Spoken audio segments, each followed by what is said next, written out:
Look at that. Hey guys, welcome back to the channel. There's no one watching, so we're going to see if anyone wants to tune in, and we'll do some chat and answer Q&A.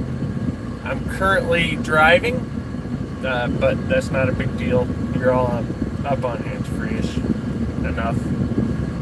We're headed back to the shop. In a quarter mile, turn right onto US 278 West. See if anyone actually jumps on here. I've only been live for 32 seconds, so who knows?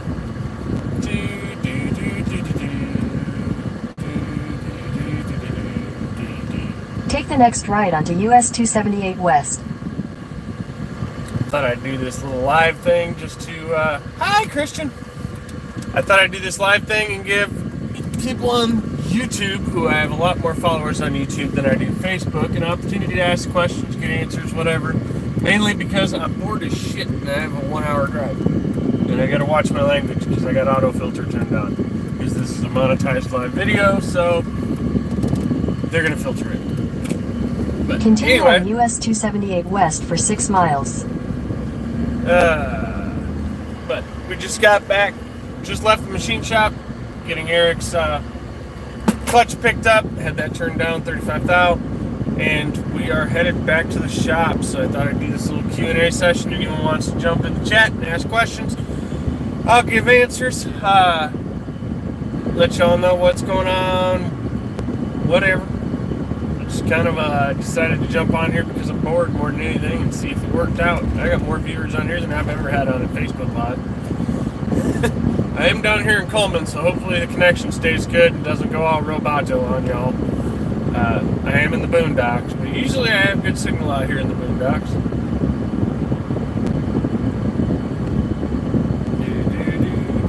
3. Oh, someone left. Oh, well. Bye. I don't see anything, just Christian in the live chat. If anyone's got any questions, jump in the live chat, but I'm just going to kind of start talking about random shit, I guess. Race season would be part of it. This season I'm planning to go to most of the SDBA events. What millimeter is an 04 GS6R 1004? If I remember right, it's 52, but I need to check. I would actually need to grab my caliper. Language, yes, language. I believe they're 52. I have to look, to be honest. I don't have those numbers memorized. I've got them written down. I actually have those written down. In my phone, actually. If I jumped off live, I can go to my, I have the service manual in there for that particular bike. I also have 05, 1000, 06, 1000, 07, 08, 1000, all the boosters, gens 1 through 3, including the 99, and the new G-Ball manual. But as far as telling you off the top of my head, I don't remember. But race season, I'm planning to run SDBA all year. I do not have a bike to run. I'm not building a bike to run. I'm going to be a team support and tuner guy. Mainly, I'm going to be chasing Chad Nichols, Amos Wobank, Scotty Carmack, Christian Sandy, and hopefully Randy Kane if he is comfortable to race. I'll also be running around with Brian Martin Bear for a while as well. Helping him support the G-Ball, since I did all the tuning on that.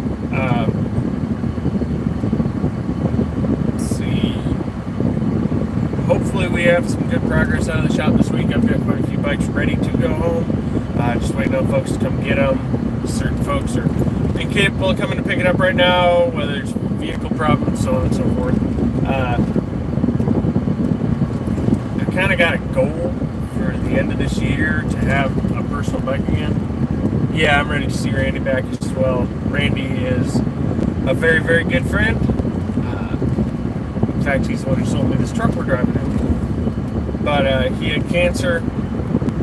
He has recovered from the cancer. However, the radiation and chemotherapy caused a lot of damage and made it very difficult for him to eat. Without the ability to eat, he can't get enough calories. Without calories, it's hard to move, do anything. So, calories are your gas. Without gas, you ain't moving. And he also, I believe it was his ankle he broke not that long ago. I know he broke a bone, and he's been kind of held up for that. But he's supposed to be up and about in the next few weeks on that, which would be awesome.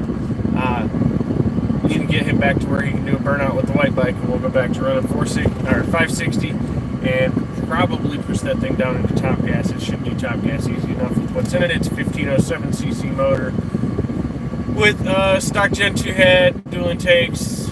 Unfortunately, that's all restricting it. And then it has a 100 shot of nitrous on it. We won't use that whole 100 shot, but it does have a 100 shot of nitrous on it. The orange bike, that's a whole other story. I know he said he wants to bring that up so I can fix the nitrous solenoid and put it back on the dyno and see what's going on with that. Basically, I got it on the dyno, I started tuning it out, got it pretty close on motor, and then went to spray it, and as soon as I turned the bottle on, it sprayed the motor. Fortunately, that's why when I cracked the bottle the first time, I have the motor off, and I'm ready for it. As soon as it sprayed it, I shut it off, let it sit. We didn't start it for another 45 minutes, because that was a lot of nitrous in a very short amount of time jammed into a non-running engine. It was a bad pinhole in the nitrous solenoid. He has a pinhole kit. I just need to rebuild the solenoid, and we're good to go on that, because it is a very large solenoid, so it doesn't take much of a pinhole failure to spray a lot. It's a 165 or 150 orifice. It's a big freaking solenoid. It's like big enough for a 400 shot. We'll say that. Big enough for the 400 shot that's on the bike. Anyway. I can't think of much to talk about. Anyone got any questions? No questions. Just Christian. And Billy Gordon. And Billy, that 52mm was a mile. Turn right onto Alabama 157 north. I know the nut on the top is either 27 or 4mm. So yeah, 52. It makes sense. 52 makes sense. They're either 50 or 52. I know the Bandits are 50s. Because my clip-ons on my Bandit are 50mm clip-ons. Take the second right onto Alabama 157 north. Hi, I got a turn up here. It's been talking to me and I've been ignoring it. Whole 5 people. But anyway, continue on Alabama 157 north for 3 miles. When racing season comes back around, we'll start seeing a lot more racing content on this channel. Right now, as people have pointed out, it's just a bunch of shop updates. That is for a reason. I had a customer come in the other day, drop his bike off because of those shop updates. He says, and this is the point of it, and he hit it right on the head. Even if you're not seeing your own be worked on, you're seeing bikes being worked on, progress being made, vehicles moving out, things happening. Not just wondering what's going on in the shop, wondering if anything's getting done. And you're seeing what causes delays. It brings the reality of the shop to people's attention. Not just that I put out some freaking wicked power. I mean, 400 horsepower is lame, 500 horsepower is kind of fun. 600 horsepower, now we're getting after it. That's not normal talk from a shop. Most of these shops are pretty happy to make like 300 horsepower out of a bike. When 400 horsepower is boring, something's up. Something's up. That's because of the level of builds that me and the motorhead, who is not an employee, need to clarify that, he's not an employee, doesn't work for me, doesn't do anything for me. We are friends. Okay? He has his own thing he does, I have my own thing I do. He uses the dyno to tune his bikes. He does me favors, I do him favors, scratch back kind of thing. But no, we're not an employer by any measure. He bought me this jacket, actually, as a present. But the whole point of the shop updates was just to keep people aware of what's going on in the shop on a routine basis and kind of show how life goes. The fact that it doesn't always go as smoothly as you'd expect. Like the Power Commander bike I talked about in the last video that's on the dyno right now. That bike was brought in because he put an NLR AMS 2000 GATS enabled boost controller on it, and he wasn't aware of how to operate it. It's not the most freaking overcomplicated boost controller ever, but I figured out how to operate it. It's not that difficult. So we made sure everything was hooked up, made sure it functioned-ish, and then it was just supposed to go on the dyno, make a wastegate pull, put 4 on the dome, make a pull, put 8 on the dome, make a pull, put 12 on the dome, make a pull. And once I knew what those power levels were and that the controller was functioning the way it should, it was supposed to go home. Well, I put it on the dyno, warmed it up, went to make a pull, and it wouldn't pull past 4 grand. It was bad rich. And then it would go bad lean, and then it'd go bad rich. So anyway, I pulled the injectors clean and put it back on. No better. So I settled on the fact that he was right, because he had mentioned that he thought it might have someone else's tune just thrown in it. Well, I don't know who else's tune that is, but it's terrible. Anyway, that tune was weird. So I went ahead and reflashed the ECU and reset the power commander back to where I would baseline. And in half a mile, through. Continue straight to stay on Alabama 157 North. It pulls through now, but the clutch was being weird, and it's hard to lock that clutch up, so I threw a hand clutch in it before I put it on the dyno this time. But anyway, it pulls through now. It makes 217 on wastegate, which is 4 pounds loose. Perfect, exactly what it should do. So continue straight to stay on Alabama 157 North, then continue straight to stay on Alabama 157 North. Hey, don't turn. Anyway, continue straight to stay on Alabama 157 North. Where it stepped outside of what was expected. It happens a lot on continue this stuff. Continue on Alabama 157 North for 3 miles. This woman is going to give me so many instructions, it's going to drive me nuts. Anyway, let's see another one that's done something weird like that. Eric's bike.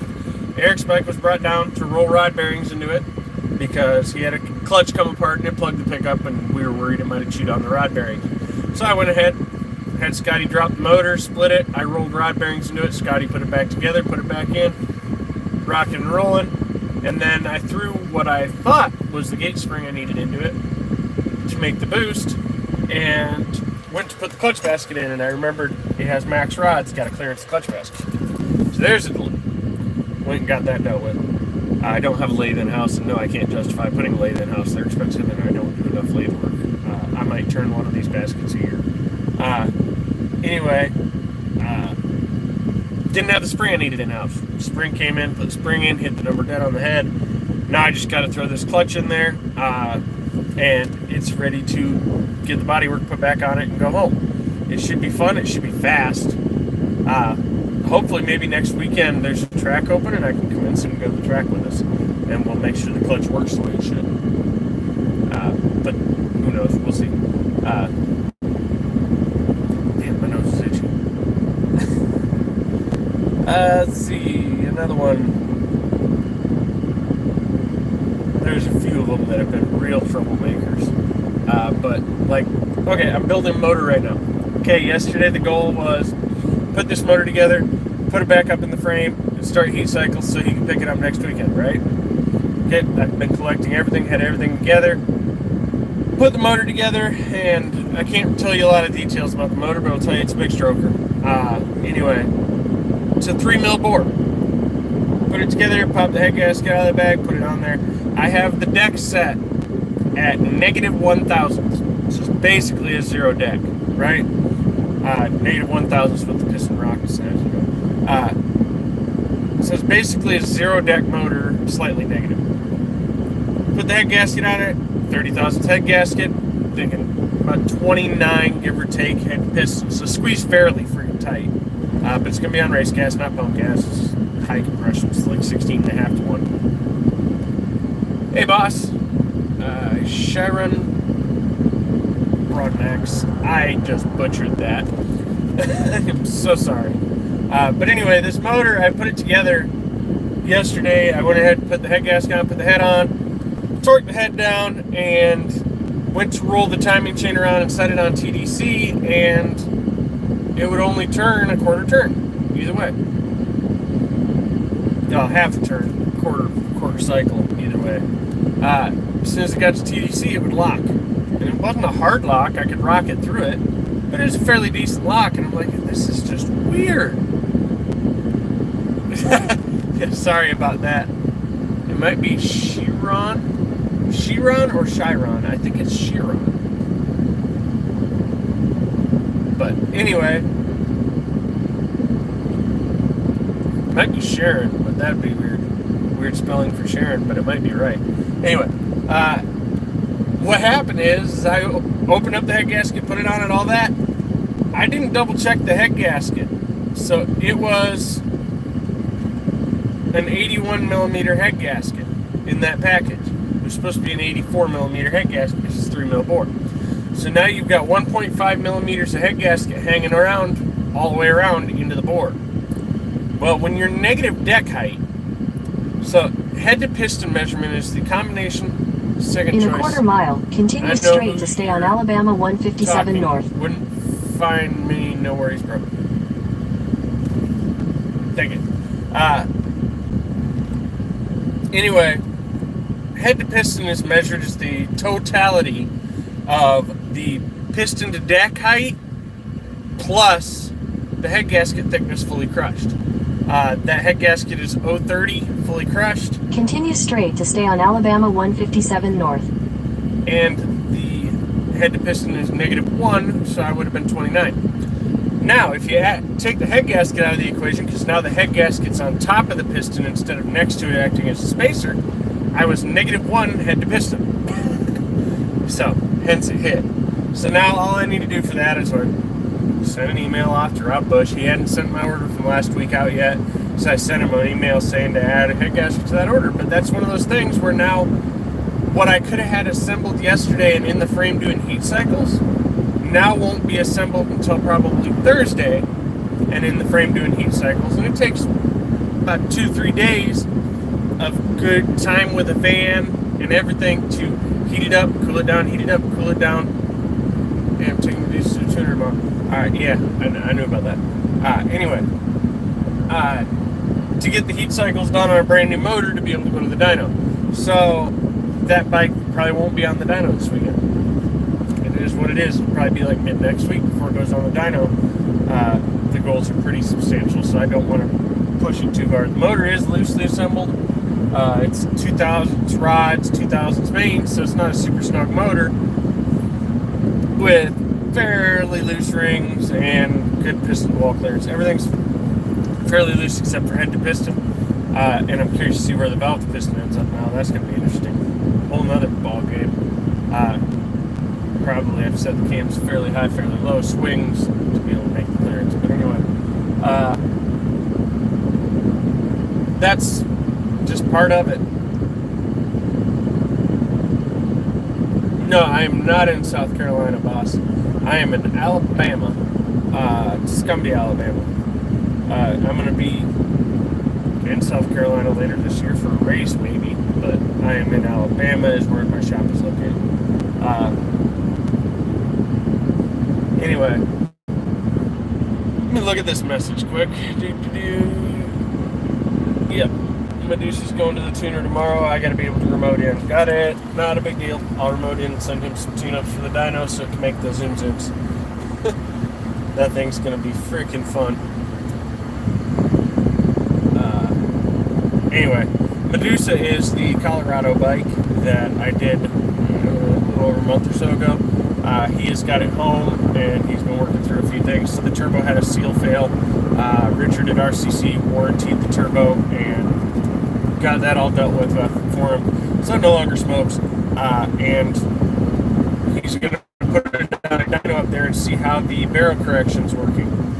Mainly so I can go in there and look at the elevation that the barrel is reading and adjust the tune to get the comps down to as close to 0 as possible, because I was running between 0 and 1% total fueling target error down here at equivalent of sea level, and now he's on a mountain. So that is an odd bike. We wired the factory barometric sensor in to the max, so we have elevation change.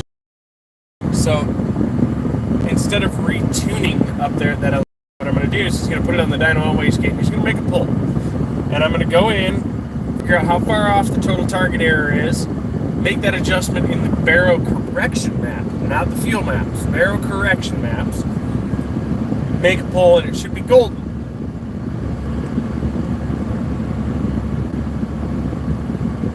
That's why I thought that's because of the Mafia thing, which I subscribed. Go get him. Oh, yeah, the more Mafia call out. Yeah, that's coming. That engine is being assembled. We're still waiting on cams to come back from Megacycle. It's a bad time of year to try and get parts. That whole thing just got delayed between customer delays on deposit and then getting the parts out later than we wanted, which put them off after the surge. We tried to get our parts out before the surge of racers trying to get their parts, and we hit that shot. But yeah, it'll be coming. It'll be fast. We'll call him out and rock. Maybe he'll come to the Texas Mile. That'd be awesome. We're all going to the Texas Mile this year. I will be at the Texas Mile for any of my land speeders. I'm going to be going with probably Cole Bateman, Rob Clement, and I'm going to bet we'll have Chris Charles there. And we'll go out and have a blast at the mile. But anyway, I've wanted to go for the last 2 years. Now I'm going. I don't care. I don't care if I have to quit my job. I'm going. What's my boss going to do? Fire me? Damn. Anyway, let's see. Where was I? I was going about the barrel correction. Anyway, once I have that high and low, I can go ahead and, because I'll have a mile high elevation up here, and I'll have sea level tune down here. When I adjust the mile high and this, I can go ahead and interpolate the difference, and it should get me with real reason for when he's riding up and down the mountain, it auto-compensating, especially because going up and down the mountain, he's probably not going to be laying into it as hard as he's going to be at the track, which is either going to be mile high, which isn't going to happen anymore because Bannerbear closed, or sea level, which is where starts with a P. Damn it. The other track over there is it's down closer to sea level. Anyway, I'll set him up. He's on gate right now, so he should be good on the dyno. And then I will send him a revised tune with a bunch of boost in it. He can make some simulator power on the dyno and see what it does. Don't know how much I'm going to put to it. I might put like 21, 22 pounds to it. I could put like 25, 26 to it, make like 450 and scare the shit out of his tuner. But being up on the mountain, 25 pounds of boost is going to be more like 20.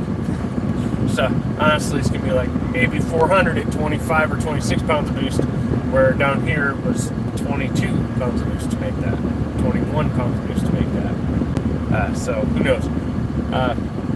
Anyway, guys, I am about bored as hell of this. Not even gonna lie. And I gotta drive, and I'm starting to get into traffic. I'm not in the back roads of boonies anymore. So I'm probably gonna let everyone go and head to the shop and continue with my day. Look for an update video tonight. I actually filmed the start of that video right before I jumped on here live. So later, guys. How do I get out of here? So you want to stop streaming? Yes.